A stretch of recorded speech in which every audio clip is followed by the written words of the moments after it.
What's up, everybody? Welcome to the Kicked Out at 2 AEW review. This is Quags coming at you with Chris. How you doing, Chris? Good, doing well. Eric decided Awesome. to show his face one time and then just skedaddle on it. And I'm just kidding. He got other things to do. Skipped out to a family vacation. We know how summer is. Everybody's been everywhere, taking advantage of the opportunity to travel, at least while we have it. So Eric's off this week, but we're holding it down for you. Just a throwback to a few weeks ago. Vacation well deserved. He's been a busy boy. Yeah, absolutely. Very cool. So we're reviewing AEW Dynamite from August 11th from Pittsburgh, Pennsylvania. And while this Dynamite did not have any kind of special name, it is a Rampage week. And that was a big focus of this show, was talking about Rampage on Friday. Oh yeah, they definitely highlighted that a lot, which is actually good if you really want to push a show. Last go around is to do it now. Yeah, I'll tell you what, I'll probably watch Rampage live this Friday and probably next Friday, just to see if the best in the world really does show up. It could be.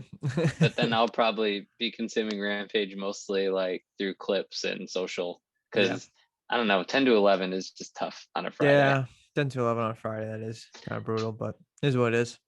We'll see. All right, so we opened the show with MJF and Wardlow cutting a promo. MJF was eating an apple the entire time, very distracting, basically saying that there is no way that Jericho was going to get through this fourth labor of Wardlow and be able to face him. But even if he did it, it didn't matter. Before kind of dissing Wardlow and saying, just like you beat Cody in that cage match, because Wardlow said, no way he's beating me. I thought it was good. I thought that I get why they did the Apple thing, and MJF is sort of obnoxious, but it was actually legitimately distracting to me in certain parts. That was good though. I actually like that they referenced the Cody thing, because it was just like people aren't going to forget that, at least the hardcore fans won't.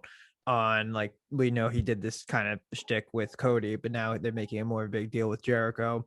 And final off with Wardlow, Cody did beat him in the cage match. So, and we all knew, and it's hard to kind of build this up. We all knew Jericho was going to win. Well, yeah. We kind of like, more often than not, they're usually win just to get this match in. I agree with you, but at the same time, I would say like no one thought that Adam Page and Dark Order was going to lose a couple weeks ago. But yeah, totally. I totally agree that, it would have been shocking if Jericho would have lost. Yeah. But nice little start. I like that little friction they had with MJF and Wardlow. They teased that like months ago. Oh really? I had. Yeah. So I guess I must have forgot her. Like about that, like when he was going against like Moxley, I forgot that like he was kind of like, I was kind of worried, because I was just like, don't make Wardlow like on his own yet, like because he just started or whatever, making that into a big thing. But it's kind of, it shows MJF's character. Yeah, it'll be a while. I mean, they have a lot of runway with those folks. Yeah. Cool. So then we had the Elite against the Seidel brothers and Dante Martin. Really dynamic, a lot of back and forth, and absolutely the Dante Martin show, extremely impressive showing from him. And almost to make it better at the end, he took a bunch of V triggers, took like all kinds of kicks and moves. And he did take the one winged angel, right? Yeah, he did. Yeah. And then he got knee in the face like 3 times.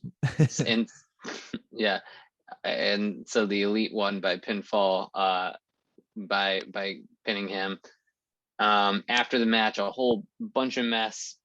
Christian Cage comes out, Jurassic Express comes out, and we find out that Christian Cage is going to wrestle Kenny for the Impact Championship on Friday, and that the Bucks are going to wrestle Jurassic Express for the tag titles next week on Dynamite. Why don't you kick it off? Yeah, this match was a lot of fun. Dante Martin can definitely go, and he's just like effortless. Like I feel like he could just jump, and he's already like 3 to 4 feet in the air. It's so insane how high he was getting just jumping regular. Yeah. And he was just captivated. The audience made this great too. I don't know why. Like Pittsburgh was like, this show as a whole, like they were making this way better than it actually was. But it every time he jumped through the air and he did something crazy, Pittsburgh was just eating it up. So that was great. I think they all like agreed in the back as in like, all right, let's showcase Dante Martin. And they did a great job. They actually know what to do when they have like a good young up and comer who's kind of like showcase like high flying type of stuff. Like it seemed kind of choreographed and stuff, but he's a young guy. And like people might forget, but like he is part of like, it's not even just like him by himself. He's like, his brother's been out for a while. Like he has a pretty bad like injury, and they were a tag team called Top Flight. Now it's just him on his own. I think he's just trying to wait it out till his brother comes, but he decided to put him in there, and it was a lot of fun. Might be a bummer for his brother, because I feel like he's gonna get, if he keeps having matches like this, like he really delivered. That was awesome in a match with all these awesome people. It's not like he was showing out against like just the Seidel brothers, Right. Who's one of our favorite victims, but we got to give credit where it's due. Like, yeah, I was curious why this match was happening, but it became apparent really quickly that it was to show off Dante Martin. And I think, success all around while also fitting in the story. I thought the end was a little bit all over the place, a lot happening. Oh man, talking about commentary, which is one of our favorite things to talk about. Don Callis coming on and saying, I'm doing the work of 4 men on the announce table. And them going, well, that would make 7-man booth, not a 6-man booth. I thought that was really funny. His math is all over the place. I thought when Nick Jackson or Matt Jackson, I forget who it was like gyrating their hips, and Callis called it the super hip thrust driver. That was really funny. On the spot. Tony Schiavone talking at the end and Don immediately cutting him off. I think this is getting to the point where now it is actually a funny recurring joke. Like they beat it into the ground so much that it's funny again. I don't know. And yeah, I liked it. Like, what do you feel about like I think it's a great way to start. I think for Rampage, I think they have to figure out how to, especially because it's on at 10, right? So people who are watching SmackDown, that ends at 10. So they're trying to grab as many viewers from there as possible. To just flip right over, yeah. So no, go ahead. Do you finish your thought? I'm thinking that like they definitely wanted Kenny Omega and Christian Cage like first. Like that's not you could think like, oh yeah, that's definitely should be main event, but to grab people from one show to the next, they probably wanted to start like, we have to start off strong. Let's promote this like right away. I thought that was a good start. It's also saying it's the first match ever on Rampage, you know, so I totally get that. This makes me think that Christian and Kenny are not going to wrestle for the title in September. I don't know, like story, how that's going to happen. I mean, maybe they are, and it'll just be like a rematch kind of situation. I mean, maybe Christian will win the Impact title. I don't see that happening. That'll be a big bang to start the show. I mean, like I liked I like the kind of history behind it a little bit. Like, so when Christian left WWE, like first, like initially, like way back when, and he went to TNA when it was Impact, but it was called TNA back in the day. And that was kind of him showcasing like, hey, you could give me the ball and I'll run with it. Like that was to showcase he can be like a main player. And it actually worked out for him. Like he did great there. And then he went back to WWE, won the world title there. And I don't think they would have done that if he didn't do a great job showing like, oh, hey, look what I did in this company or whatever. Now he's going against arguably probably the best wrestler right now, and he's the champ, and he's going against the title that he used to quote unquote held. That would be that's actually a pretty cool way to like kind of start. I kind of like that idea, but like I don't know what they're really going to do with All Out. I think they will have this match. I think maybe that like I don't know. Now I'm kind of intrigued where I do kind of want to know what happens. Yeah, it's interesting.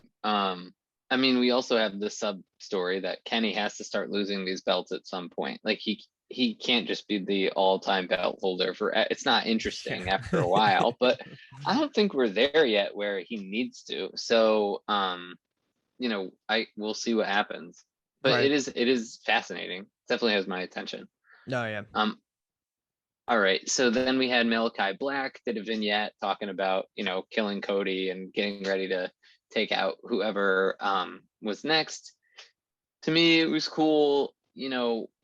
I guess this means he's just going to pop up against somebody, and he sort of explained that it's going to be inexplicable. Yeah, no, it's good. It's basically like we kind of knew what he was going to say, but we're all interested in what he's going to do next. So it served its purpose. It is. So, and then right after this, we had Miro. Man, I wonder if they're telling us something here, because I was just going to say Malachi Black says you're arguing with God. And then Miro obviously has his whole gimmick of being the redeemer and all of that. And I'm not making a prediction that he's going to pop up against Miro, but we've also been saying how Miro is kind of in this situation where he's running through scrubs a little bit, and he's holding this title for a while.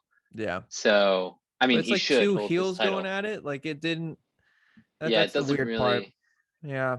But well, maybe it is kind it's of interesting not now. Yeah, maybe like in due time, because they're both the company's high on both guys. Like they've said out loud that like we're really into this Black guy. Like we need him to do well. Yeah. So that makes me think that they don't need to wrestle right now. Number one, and number two, it feels a little like two guys that are so still associated with WWE would be in. I don't know about the feud there. Yeah, too soon, I think. Well, we'll see. But anyway, I liked Miro's promo too. He keeps coming up with funny ways to say, like, it's like awkward. I'm only scared of God, whose vengeance I'm bringing, and my hot wife, whose pleasure I'm bringing, or whatever. Like, it's ridiculous. And speaking of squash matches, he's going against Fuego. Everyone, I know. Guys, everyone loves Fuego del Sol. They go crazy for him. So I actually think this will be one of his better squashing like people that he should be squashing like immediately. So I'm actually excited for that match just because I know people are going to go nuts for Fuego, and I know Miro's just going to just stomp him as hard as he can, and it'll be fun just to watch. But yeah, after that, then I'll be like, all right, he needs someone. We've done this for so many times. Yeah. I like what they're doing with it though. He's also not wrestling every week. They're like, building him as a character in and outside of the ring. So we'll see. It's just hard because you have like the TNT title. They did a really good job of making it important, like right out of the gate, and then going through and through. But like, it's one thing, like, oh yeah, he defended it so many times, but it's another thing, like, okay, like on paper, like, oh, I had like 15 title defenses, and then 13 out of the 15, it's like, oh yeah, you got Fuego, Lee Johnson, Jr., Fuego, it's just Pillman like, Jr. Yeah, let's have a little bit more substance. Yeah, absolutely. No, point well taken. Okay, then we had Daniel Garcia with 2.0 behind him against Darby Allin. And we had, hold on, I'm skipping to the end here. See, Sharp is a great host. He's got it all together. I'm not all the way with it. Yeah. Sorry, it's just Darby Garcia. Yeah, Darby basically hit him with a coffin drop, countered. What? Yeah, he won by pinfall with a coffin drop. I'm sorry. No worries. Yeah, he got it done. These notes here. Did his like over the top like Slumdog Millionaire type stunner, and then he got the coffin drop in. Yeah, I thought it was an awesome coffin drop. I kind of realized that's why Daniel Garcia was there. They're probably looking like, all right, who really wants to take a good coffin drop tonight? And Daniel Garcia is like, you know what? I want to get on TV. Yeah, he can. I'll take it. But still, a lot of offense in against Darby, and then also I thought so much interference from the 2.0 on the outside without Sting really doing much until the match was over almost, which didn't really make a ton of sense to me. But it didn't make sense until I think at the end where they announced 2.0 is going against Sting and Darby next week. So I'm thinking that like, hey, like build something now around the ring, so then like next week that people don't think like, oh, this is so random. Why are you like, you just got like you just beat your boy or whatever, Daniel Garcia. Why are you guys getting matches now? Like it kind of makes a little bit more sense. But that was not till after the match. But it was good though. I mean, like, yeah, he gets too many moves in against Darby, but like Darby's so over. Like I don't know. It doesn't matter. He can almost take it for a while, and then I think Tony Schiavone, it might have been Excalibur, said Darby looked like a slinky at one point, and I was like, wow, that's true. He gets like rocked and like flown around the ring, but at the same time, like he's always twisting other people into these different positions and like bending, and he's got all kinds of really like counters where I'm looking and being like, how did he do that? So yeah, I just thought like Darby as a slinky. So maybe it's part of his thing that like he can get beat up because his body just can like bend in different ways. I don't know. We'll see. I don't think that's kayfabe, but I'm just saying like I don't know. Like, is it accidental kayfabe? Like maybe it is. Sometimes I think AEW does have a problem though. I mean, like granted, I said before, Darby's so over that doesn't matter. Like honestly, he could get his ass kicked as long as he went, like as long as he does a coffin drop and wins, people just go nuts. So like they always have that in their back pocket. But I feel like maybe AEW's problem at times is that like they're probably like, oh, Daniel Garcia, he's really good on the independent scene or whatever. He's very good, and they're all very like kind of like glossy eyed. We have to bring him in. We have to let him like get some but like I kind of wish Darby. Someone would be like maybe not super hardcore but in the backstage area, if that sounds kind of weird, but maybe kind of sees it more as a casual. Like I'm looking at the guy at TV and I'm like, who the like F is this guy? He's really with like aesthetically not like that pleasing on TV. Yeah, it's like who are so funny because it's like they're from Buffalo. Like people from Buffalo don't act like that. It's just like sometimes like I'm from near Buffalo. Yeah, like, yeah. So you know how it is. Yeah. But I totally get what you're saying. All right, then we had Death Triangle promo. I really liked how this flowed. Basically, there was a little bit of back and forth, but before Pac was said that, I'm going to take on Andrade. You guys worry about the tag titles. I thought that made so much sense. I also liked the holding back of the translator. It was like, no, like, dude, we don't need you. We know what Penta is saying. We don't even need to know what he's saying to know what he's saying. Oh, yeah. That was good. I really was into that. Yeah, I don't know. Anything additional? No, I thought it was okay. Sometimes I felt like it was generic, but I actually did like their give and take, bringing up like, because we're seeing this so many times, as in like they've been kind of feuding, but not even hitting or touching each other for a good amount of weeks now, as in like you like do something at this point. So, but it's going to be Pac versus Andrade at All Out. I actually think that's going to be the underrated match of the night. That I think that's going to be phenomenal. Yeah. Pac. I said Pac. Sorry. Yeah, I was good. That's Pac. I think it's both. Okay, great. Then we had modified best friends. Against with Wheeler against Private Party and Matt Hardy. And eventually the Hardy family office actually pulled off the win with a twist of fate and a little bit of shenanigans and all that. I really don't want to be a Matt Hardy hater. We passed that. Yeah, but I just feel like dude can play a certain role, and this is not the role. Like we were texting when this match was happening. I thought when Matt Hardy was in it is when it slowed down.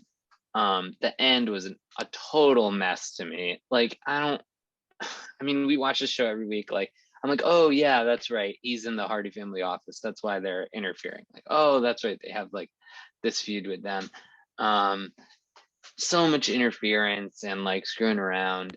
And the match was actually fun when they were actually having the match. Like again, Private Party, I think, are good wrestlers. They have like a fun gimmick, and I just think this Hardy family office thing is no good. Oh, one really positive thing is Orange Cassidy wrestling way more in gimmick than he has for a while. Yeah. That was fun to see. Or at least on Dynamite. And I kind of miss that, so I like seeing that here and there. I understand why they can't do it all the time, because when he's on TV, that's a big match, and that's when he turns it on. But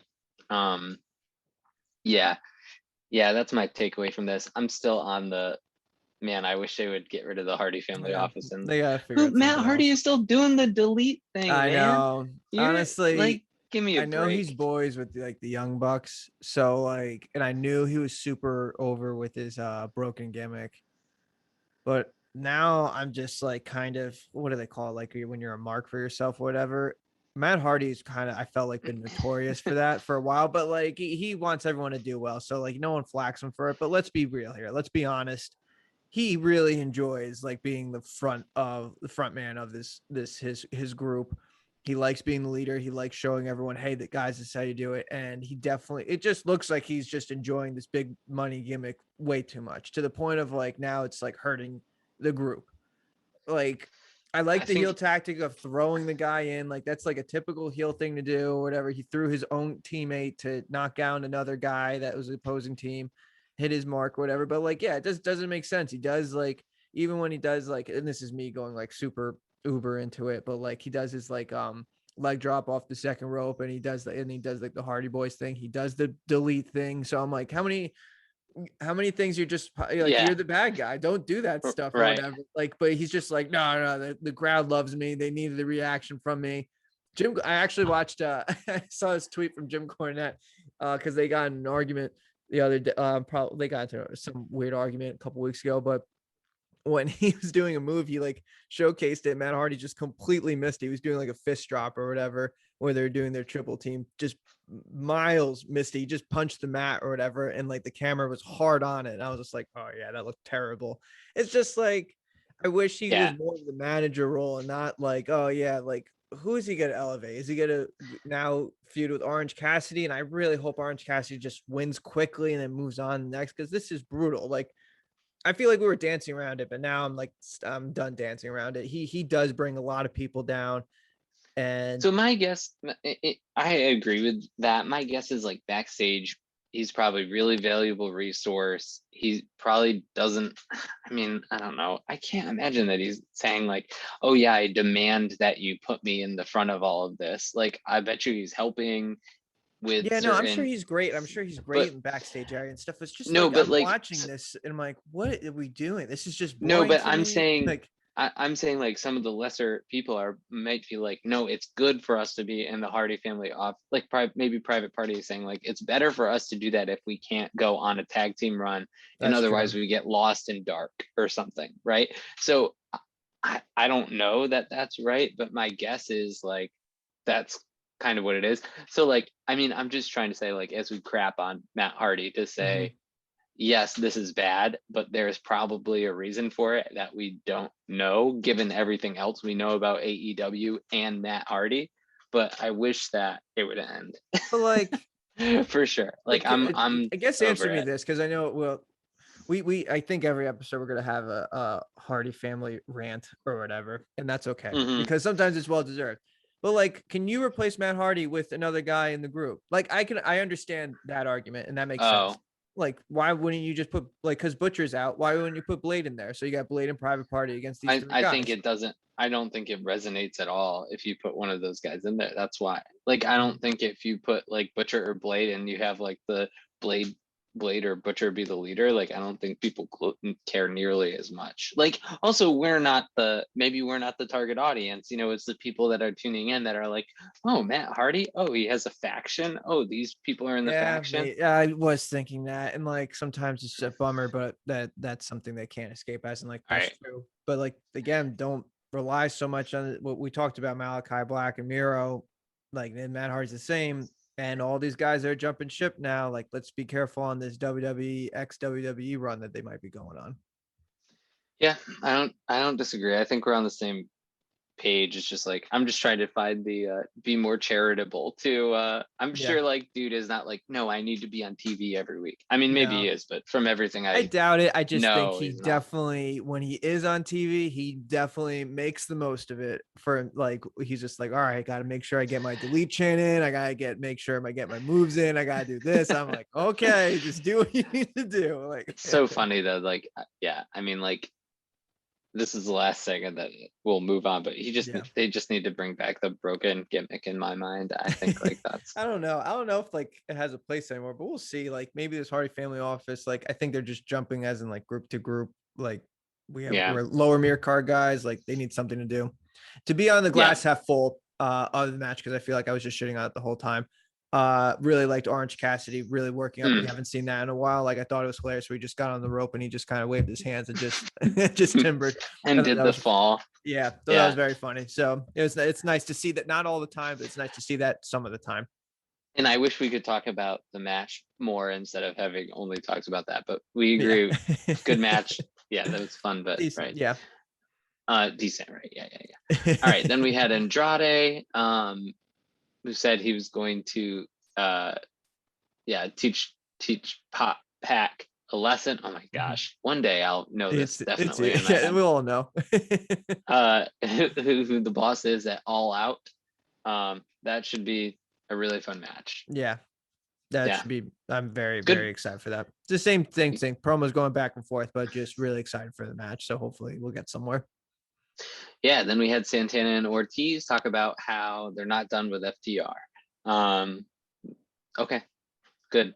Yeah, continue. Just unfortunate what happened. So I'm glad that they're just still keeping the fire burning a little bit, just so they could get like a proper match in, which is good. Like I like this feud to keep going forward. It was a bummer, and hopefully they'll keep pick it back up. Mm-hmm. Yeah, a lot of little promos on this show, which I thought was fine. Right. Well, we'll get to it later, but yeah. All right, then we had Nyla Rose versus my girl Chris Statlander, and we had Chris finish off with the Area 451, or I'm sorry, 451 to win. I thought she looked great in this. I thought this is a good, clean match. The one weird thing, they didn't play into the injury really. Like they had a whole ordeal in the last match of Nyla coming out and pushing her down. Yeah. And when she came out, she acted like her shoulder was hurting or whatever. And then they didn't really go back to that.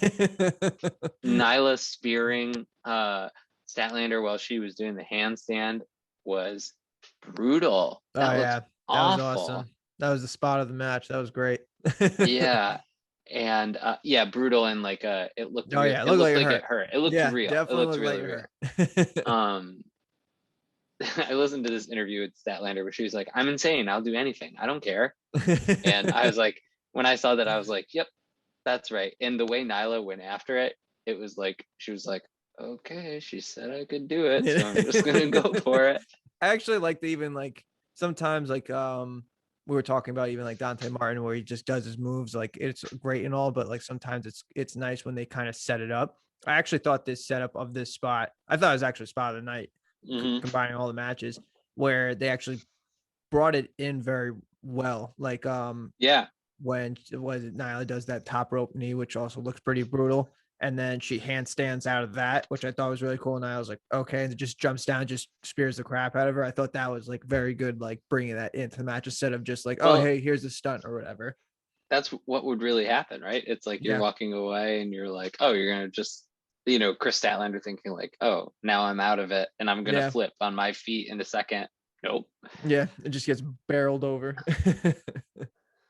Anything else to add? I mean, I thought this was sorry, go ahead. No, just glad that she won. Like I just would have been bummed if Nyla won, because like I feel like they do that. They pretty big. A lot. Yeah, that's a big win. I feel like Nyla just like if nothing's on the line and Nyla's in the match, she usually just wins.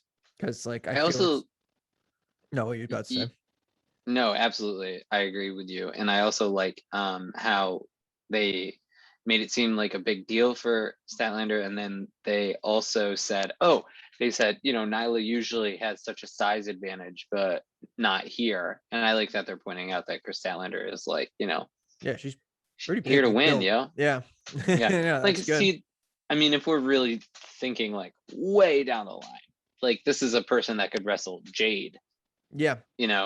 No, they need to build these women up, because like it was kind of built on like, what was it, Rio, Shida, and Nyla Rose, and now Britt Baker is taking the reins, and you need people in the future. So you obviously Jade's like the future of it, but you got Chris Statlander, who's like I know Eric's not a big fan of her, and I know you're a very big fan of her. I actually do enjoy her a lot, and I think she's with the right group, but like they know that she's very good in the ring. She just needs more kind of traction and build more of a audience fan base in that sense. And like just needs more reps. You gotta a lot of these they definitely do. Yeah. Definitely do. We had the Young Bucks man, I love this. We had the Young Bucks promo. Where they go to shoot the basketball at the end, and in came Luchasaurus to deny, and the best part was Cutler saying, no, it was all ball. That was so funny. Yeah, so basically, just to recap again, the Young Bucks were talking about how they're gonna take out Jurassic Express no problem, and at the end Jurassic Express came in, and this basketball metaphor they're keeping go, or like not metaphor but theme, I suppose. No, it's funny.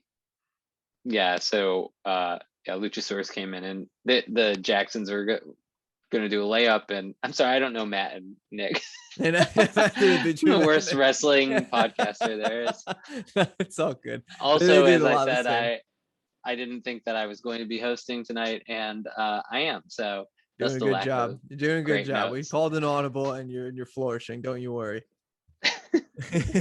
This was a lot of fun though. I mean, like not only did he like stuff the crap out of him, he set up a pick for Jungle Boy. It's just weird that they're like, it's somehow they organically made like them playing basketball against each other without saying, hey, we're gonna play basketball with each other. You just stuffed it, and then like you ran into him or whatever. And then I don't know, Cutler has been great in this role. So thriving is a perfect word. Thriving in this role. I hope they continue it. I hope he does more stuff with it. It's just very funny, and I hope like he just always says these little one-liners, or he does this little Goonie stuff or whatever with the air back, the spray or whatever. It's just all funny. It's like, no, that was awful, and they just said, "Shut up, Cutler." I think the cold spray is my favorite. Like, very dumb gimmick since like Miz and Ms. Dow, honestly. Like, which is so random and odd, but it worked. You know what I mean? It worked. It's so funny. You know what's good? It's like original. No one ever used cold spray. Like you can't like say it's just like, which is funny as in like it's good because some like with wrestling, it's been so old. Everything has been like repeated, recycled over and over again. But this cold spray thing, I mean, like people use spray, but like they've been figuring out how to use it well. It's funny. Yeah. Awesome. Okay, so then we had Red Velvet, who was saying that she's going to come out and wrestle Britt Baker DMD, and I thought this is okay. A lot of time for Red Velvet, and to me, this is why you have people like Red Velvet who who they are. They're like decent mid-card competitors, and there's never a doubt in my mind that Britt Baker is going to mop the floor with her. I think it will be a good match, though. I think they're going to go on for a while. Yeah, it's not going to be a squash. Yeah, sorry. They must really like Red Velvet, like behind the scenes, because like she's been on Dark a lot, so like that's what they used in the promo, right? She's been like on like some sort of winning streak, has a lot of wins or whatever in that nature. Yeah, that was the whole thing, was like, that was a long time ago that you beat me, now I'm whatever. Yeah. But they must really like her. That there must be something, because there's a lot, like, I mean, we granted that they need to sign women and stuff like that, and then people know how they're doing or whatever, but like to be like because that's like they're gonna go against each other on the new show, but like even if it wasn't on the new show, in the main event, in the main event, nonetheless, like that's pretty awesome of them. But like even if it wasn't on that, let's just say if it just like fighting for a title in general, and now not only you're fighting for the title, you're on this new show, you're the main event of this new show, like she must be doing a lot of things that like a lot of people backstage like. So I agree. Yeah, I mean, and I think that was sort of what I was saying, because you're going to have Britt close Rampage. I mean, we saw, just skip ahead. So then Britt cut a promo, and it seems like they're not trying to make her heelish at all, at least in her hometown, because they know no one is going to boo her, which I totally get. Yeah, I kind of like that, as in like they're not stupid. Like, don't even try. I think Britt is a tweener anyway, because she's a likable character now that she's over her whole like maniacal, all those sketches they were kind of doing, right? Like that, right. Who remembers that? So yeah, I think that's good. I think they should commit to that. And also, who could go on after that match, after Britt retains? Like, it's very smart for them to have it finish. So then your question is, well, who I'm sure they decided those two things, and then it's like, well, who's going to wrestle her? Right. And it's perfect to have somebody like Red Velvet, who people know she matters, but you don't damage anything by having her lose. You don't really screw up a storyline. Yeah. It's you don't have to spend a whole like Thunder Rosa storyline on it. Yeah, or I like guess maybe anybody else who's going to wrestle Brett. Because okay, when you put it like that makes actually more sense, because I was like, when they announced this as in like, oh, hey, this is going to be first main event of Rampage and it's Britt Baker, I'm like, all right, cool of them to put the women's on the main event. But like, I was thinking like, why wouldn't they like build it to like a Thunder Rosa versus Britt Baker for the title for their first ever episode of Rampage main event or whatever? But maybe like they want to build that into something bigger, because like if someone wins and someone loses, like they usually like to conclude and move on. So yeah, this makes more sense as in like, hey, like obviously Britt Baker will win, but Red Velvet will get a good showing, but then we can move on to the next thing. So that actually makes a little bit more sense. And I also think like you want to save that stuff for pay-per-view. Like, oh yeah, the reality of it is not a ton of people are going to be tuned in at 11 on Friday. right. This is going to get far fewer than All Out is going to get very soon. In a couple, it's only like 4 weeks away, so that's coming soon. All right. Yes. So then we had Ricky Starks and Brian Cage with a little back and forth promo. I mean, just going at each other. Yeah. You love to see it. Yeah, I'm excited to see like kind of their match. I'm excited more of like Ricky Starks kind of taking the reins, because we felt like he was in the backseat a little bit of this team Taz a little bit. For a good amount of time, which is fine. Like they was in the tag team now. He's going to be the focal point, which I think is great. I think they have their own group. It was a fine kind of back and forth. Brian Cage is kind of a little bit generic. I feel like he does need a decent mouthpiece, but as a babyface, you kind of don't really rely on managers so much. So this is fine. Yeah, that's a good comment. Yeah. Especially against Ricky. Oh yeah. Very difficult. Yeah, he's a star. He'll be a star in the future. I think they're pretty high on him, or at least they should be. All right. So then next we had Evil Uno and Stu Grayson against the Good Brothers for the Impact Tag Team titles. Very good back and forth, a little bit like the Stu Grayson show for a while. Yeah. Ultimately, match kind of broke down at the end, and the Good Brothers won by pinfall with a Magic Killer on Stu Grayson and retained Impact World Tag Team Championship. I thought the ending was a little bit sloppy. Besides that, I thought it was good. I love some of the combo that Dark Order got in the middle.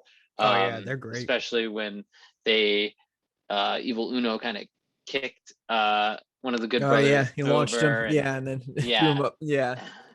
That was looking really good. I liked the head of Impact there on commentary talking about, we'd be happy to welcome the Dark Order, like talking about the logistics of it and how they're going to come over on Thursdays.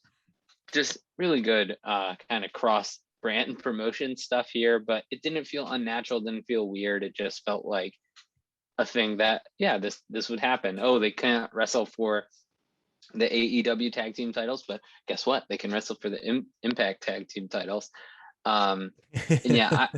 Ever since you were talking about Evil Uno in the ring and kind of liking him and what he was doing, I think you really converted me into a believer. There we go. I think he's good, but man, I think Stu Grayson is awesome. Yeah, he is so good. Yeah, he was always good.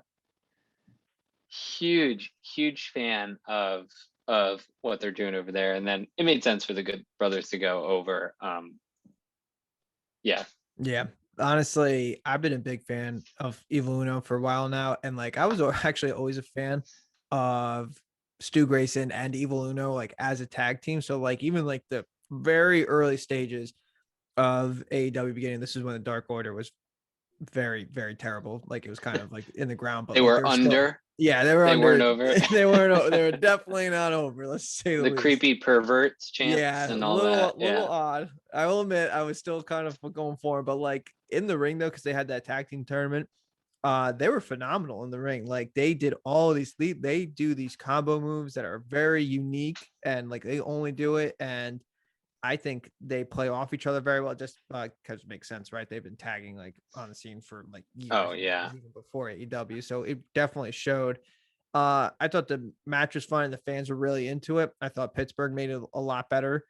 Yeah, that's up and down, by the way. I think Yeah. the crowd was great for the whole show and really made a difference. Oh yeah, absolutely. Just because the show was like compared, like if there was no, if we were back into the no audience, like the show wouldn't be that great. But like with the audience, made it a lot better.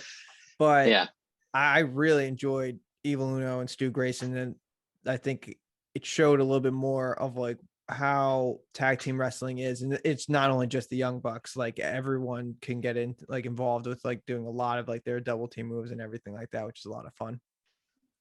yeah, absolutely. Very solid.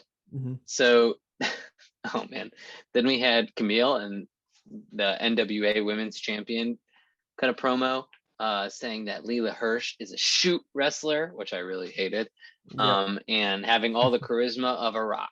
Oh man.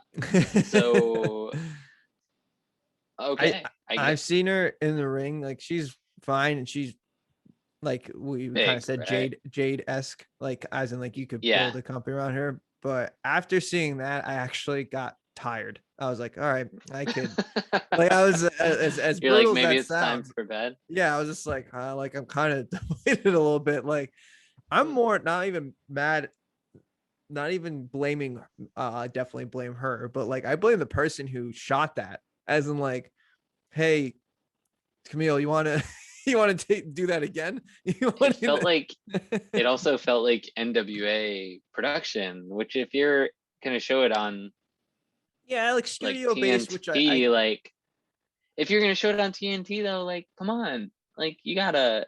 I mean, I don't know, man. That was like a little bit more like enthusiasm. Like I honestly feel like the guy directing it could have just looked at her and be like, so Camille, you want to like try that again, like a little more enthusiasm? Yeah. And was she like, no, I thought that was a good take. And they're like, all right, we'll send this over to them. No, I mean, my guess, and Eric being the television wizard could probably tell us, they probably did 30 takes and that was the best one they got. So, which is not a good sign. All right, Camille, try smiling on this one. You want to smile? No? All right, just press record. How about voice inflection? Do you want to go like up and down? No, yeah, okay. Great. So then we had QT Marshall is supposed to apologize to Tony. He continued to be mean to Tony, and then they dragged Tony's son into the ring and basically started beating him down until, guess what? Paul White came out, said, no more BS, baby, and slammed Aaron Solo into the ground. And so it looks like we're going to have Paul White wrestle somebody. I don't know, QT Marshall, Aaron Solo, maybe all of them. So that's fun. Yeah, maybe if so. I was so confused.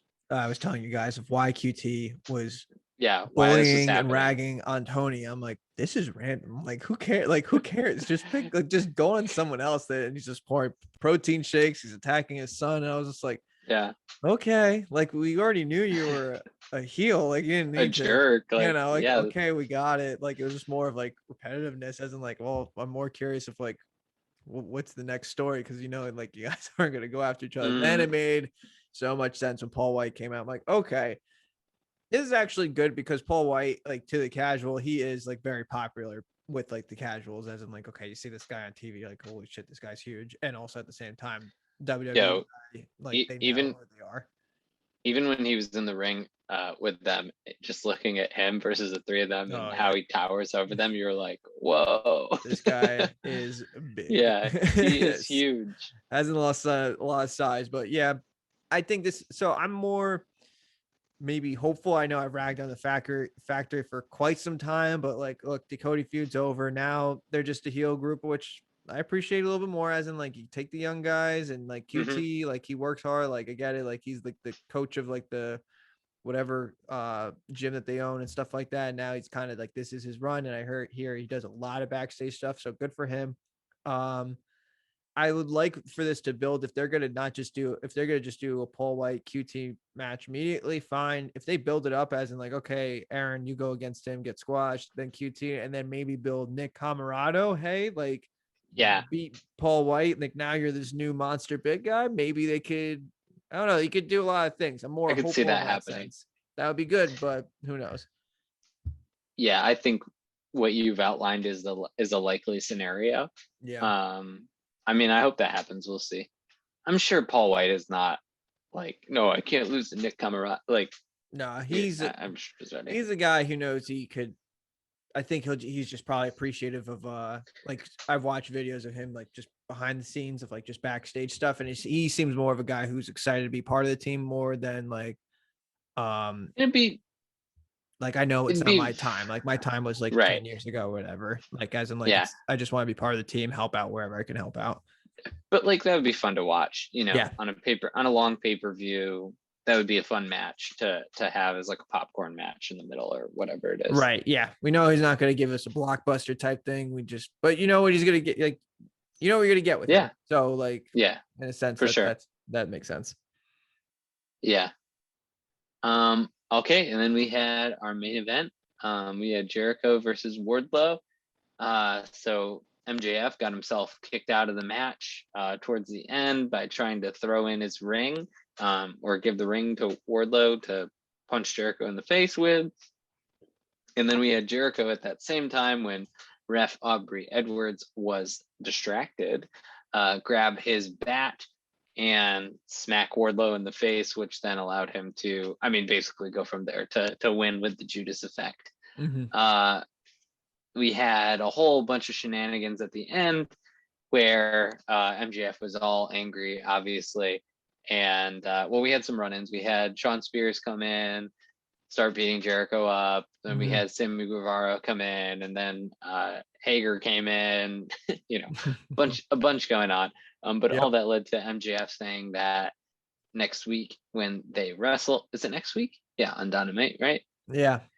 Which is kind of surprising. I thought it was going to be a pay-per-view, but I think they're big on like the viewership for the TV, for the Dynamite show. So I think they definitely want that to spike it up a little bit. Yeah. So he can't use the Judas effect. Jericho can't use that. He can't have Judas play as he walks in. So that should be interesting. Yeah. Initial thoughts? Match is all right. It kind of went as expected for me, except he took a lot of power bombs. Yeah, a lot. Well, the other thing is Wardlow kicking out of the code breaker right away. I thought that was. I actually liked that start, and I thought that was great on the announcers. We talk about great announcing on. I think it was Excalibur said that like when he got the code breaker, kicked out one, and then like he looked shocked, and Wardlow was like, "Okay, it's on" or whatever. And Excalibur even said like he's won so many world titles with that, like that with made that it, move. Yeah, that made it more. It just made a bigger deal. Sometimes the smallest things can make it such a big deal, and like I thought that was pretty cool. Back to the power bombs, even like when they do the small box for the commercial break, like he was still power bombing him, and like I was laughing. I was like thinking, like imagining he's just like, "Hey, we're during commercial, like quit it with the power bombs right now. Come on, man, just stop." Right? Yeah, right. And Wardlow's like, "I gotta do it. I'm sorry." Yeah. Wardlow's gonna be kind of the man, like in the future, like down the line. But I like that. Yeah. So I like Jericho cheating. Because it makes sense with everything that's been going on with him. And I even as the face, like it was like he kind of like we knew he had the bat. I could see like in more of those, like he's good, but he's still a little green. He was just making sure, like, okay, I don't want the ref to make sure that he's not going to see. Okay, Wardlow's looking at Jericho. Yes, okay, they did take this like double. It took a lot of time. They did this like double extra pause. Yeah, they did. I noticed that as well. Yeah. But shoot, what was I gonna say? I liked him winning with the bat. Just a lot at the end. Like we could have just cut to the MJF promo, and I felt like that would have been more impactful. I think they might have. I mean, this. Go ahead. More of a timing thing, as in like they knew how long MJF really needed for that promo. And I feel like maybe they kind of rushed it at the end, as in like, hey, let's milk a couple more minutes of me trying to grab you, just hit me with the bat or whatever. As in like maybe that's what happened. It's fine. And it's just nitpicking. Honestly, the match was like okay. I wasn't expecting a blockbuster. It kind of like Eric rags on Jericho, like guys kind of look out of shape. I mean, like, but Jericho kind of is his own person now, as in like he can just do whatever he wants. I mean, people are still gonna sing Judas and like they're gonna do whatever they want. Like they're excited. They just want to have like just a fun experience with Jericho. So I think the last labor of no Judas when he comes in the ring, that's just gonna be a lot of fun because the crowd's just gonna sing to it. I was just gonna say that. I'm so excited for however they're going to introduce him, like Chris Jericho, and then whoever is gonna start singing the song, and everybody's and everyone's gonna get super into it. Maybe they'll like figure out someone that is singing in the crowd and they'll put plants in just to get all the lyrics in. Well, so that's what I was gonna say. It is a bet that somebody has to know how to start and when to start it, because like if everybody in the crowd is cheering, a lot of times you end up, I mean, like you even see this with, I don't know, the most popular people, they're chanting like one half of the chant and the other half of the crowd is on the other half of the chant. So like with a song that really doesn't work. So I wonder how they're going to start it, and you have to think there's going to be some kind of coordination. So I don't know like how they're going to do that, but I feel like they're going to do something. They've had a good year and a half of like putting like extras, plants, and wrestlers. I could see them doing that, as in like, hey, let's get all the guys that we had on Dark, let's put them in like the third row or whatever, and like make sure they memorize the lyrics and they could start it off. Telling what everyone to start. Oh man, it'll be fun to watch. It'll be fun to watch, but like, so I kind of want to ask you this. Feel like with this, I'd like this storyline of the labors of Jericho. We knew it was going to come down to the MJF match, and like it'll be fun. Like this is kind of like on MJF's brand. It does seem repetitive, but also at the same time, like maybe it's good that he keeps to the same thing, because I think we'll be showing you Eric was gracious enough to include his video clip, but just a little spoiler, he did say that like he did kind of repeat of what he was like going against Moxley. He says no paradigm shift for the match or whatever. Now he's doing the same thing with no Judas effect. I'm like, okay, like I'm not sure if it's just repetitiveness or maybe he's just like, okay, this is what I'm going to do with everyone, which is more Von Branda's character. That kind of makes sense. But I wanted to know your opinion about the actual labors of Jericho. I thought it was like a fun, like episodic thing of seeing each one, and like I know it's going to culminate of the last one, which I'm excited to see, but I feel like it peaked at week 2 with Nick Gage. I felt like, not saying the other ones were like super flat, but like I feel like the height of it was when he had that death match with Nick Gage. Yeah, I think that's probably a good observation.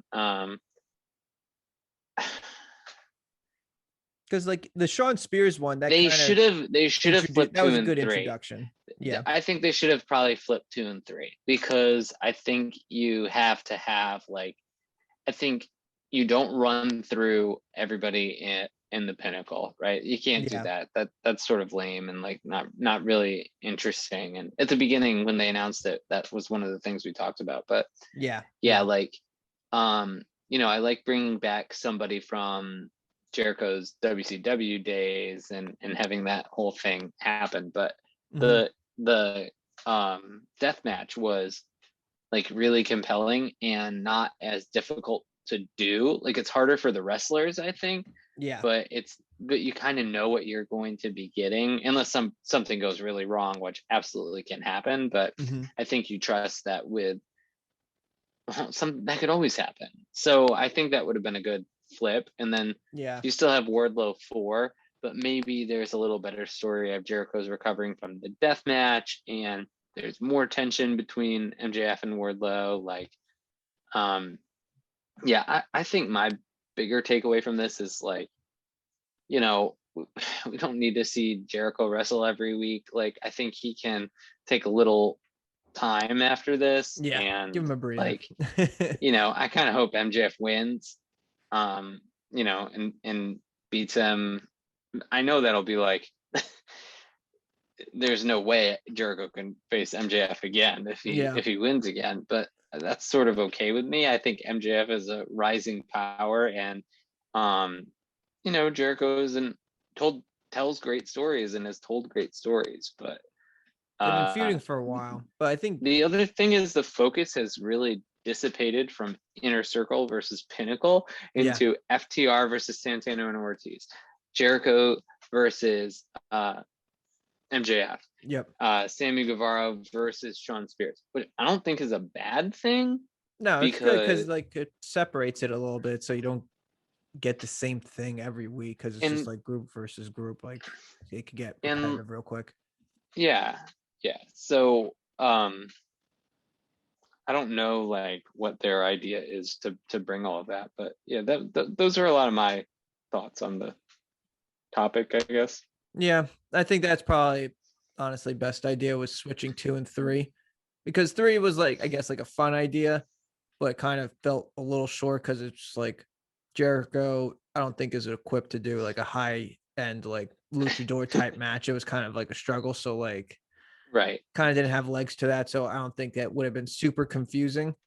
But like right, I think the height of it was the death match, and then like I feel like people would have accepted the Wardlow match as the final one before MJF because like okay, like it's the same thing with the that's Cody his body thing. It's like fighting the bodyguard of the final boss, basically. Right, like exactly. All right, so we're gonna get into our Rockets and Anchors, but first we're gonna hear from Sharb live from well, I guess not live, but from the Jersey Shore. Nice. Here we go. Hey guys, Sharp here, kicked out of 2 Dynamite review, 8/11/21. I'm actually down the shore with my family, so I won't be able to join Chris and Quags talking about the Pittsburgh episode of Dynamite, but you're in good hands per usual. But I'm just going to blast through some of my notes from the show. I love the MJF promo in the beginning, calling back to Wardlow failing to beat Cody. Wardlow, the ending visual of him squeezing that apple was great. The Bucks and Omega versus Martin and the Seidel brothers was a blast. Got Dante Martin over, spotlighted him really well. As soon as he figures out a little more how to make things a little less choreographed, I think he's going to be money. Afterwards, Christian coming out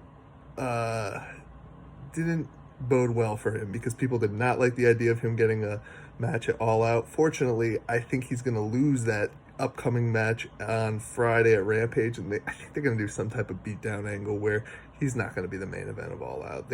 I don't think they would do that. Then we had the Malachi Black vignette, which I thought was really good.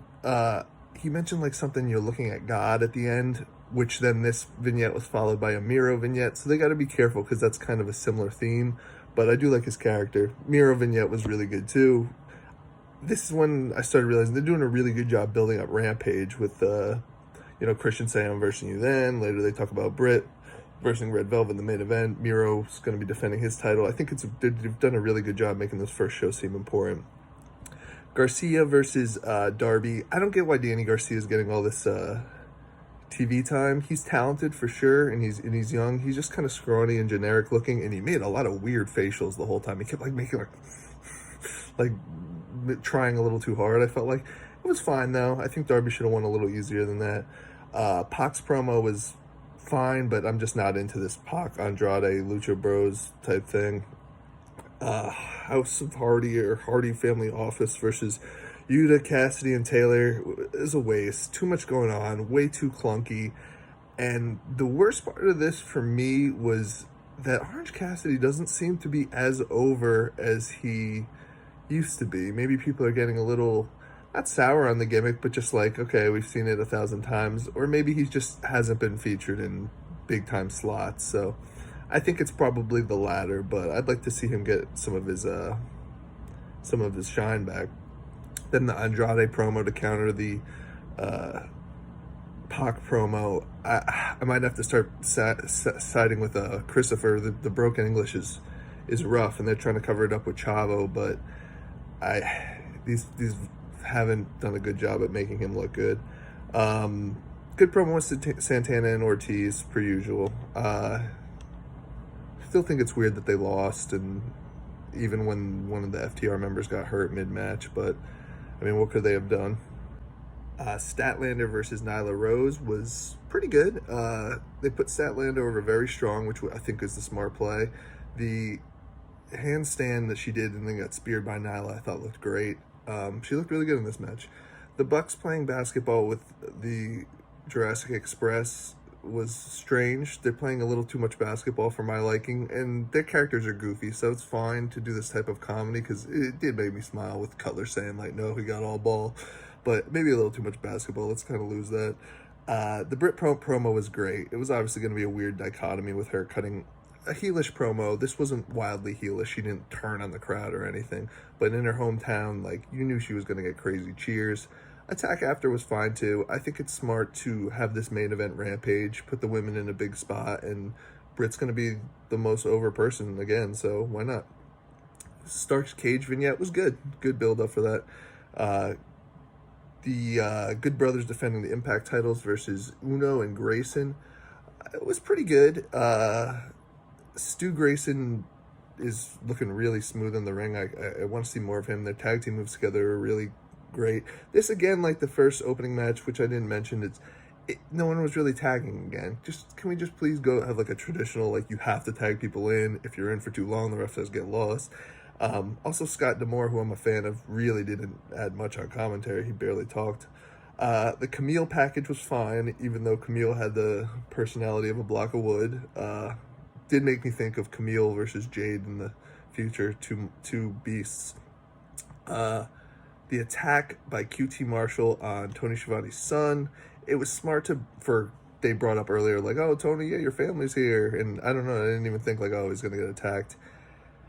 I think we all know how we feel about QT. Having Big Show come out, or Paul White, and, run him off, it's fine. If that's the way you're going to use Paul White, I don't want Paul White used in a main event situation, so if you're just going to have him stick up for his buddy and run off like a lower level heel, I'm cool with that. His music was absolutely brutal, though. I would have tried to find that online so I could listen to it again. It was that bad. So Jericho Wardlow in the fourth labor, it was okay. For the last labor, I think this should have been bigger. I just felt like between the surprises with Hoovy and Nick Gage and the brutality of the Nick Gage match, Wardlow did seem like the biggest opponent that he versed, like the toughest challenge, but the match itself didn't have as much like interest or brutality, even though they did keep him look very strong by having Jericho needing to cheat. Post-match was fine. Him not coming out to Judas, I think, will be fun, because obviously everyone's going to sing along anyway. Him not using the Judas effect is a little redundant from when he did the Moxley match, and I think Moxley wasn't allowed to use the paradigm shift. It's fine, though. I mean, they already redid a little bit of this with, him having to verse Wardlow. I don't know. It just seems like they're kind of reusing stuff that they did. Overall, I didn't love the show, though. There was nothing that I thought was great other than the opening match was fun. The trios match was my rocket.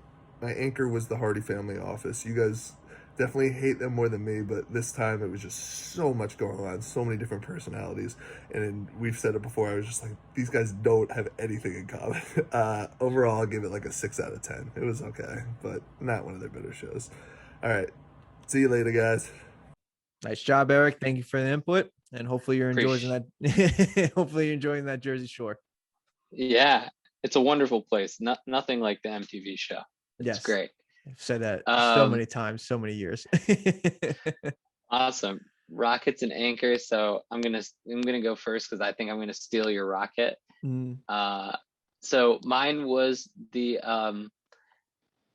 you know what? I was gonna say one thing and I think I'm gonna say another thing. So I'm gonna actually just say Dante Martin. Yeah.